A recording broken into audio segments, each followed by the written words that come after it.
Combat power begins on the factory floor.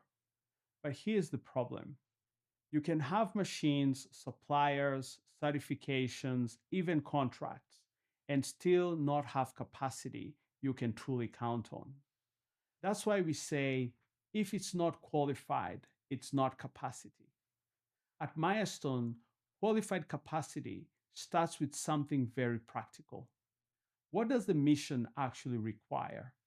Not just how many parts, part, which revision, which process, what quality standard, what technical qualification, what has to be true for that capacity to be usable when it is needed. Then we do two things. First, get it, qualification. This is ability demonstrated. We establish that a shop can actually meet the requirement. Then keep it, thought of as continuity, because qualification is not permanent. Demand changes, drawings change, machines fail, people move, suppliers stumble, businesses change hands. A certificate is a photograph, standing is a pulse. So we keep following that pulse. What is qualified?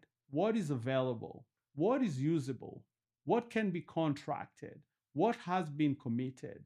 And what is actually performing? That is how capacity becomes dependable. And behind it is a disciplined operating system.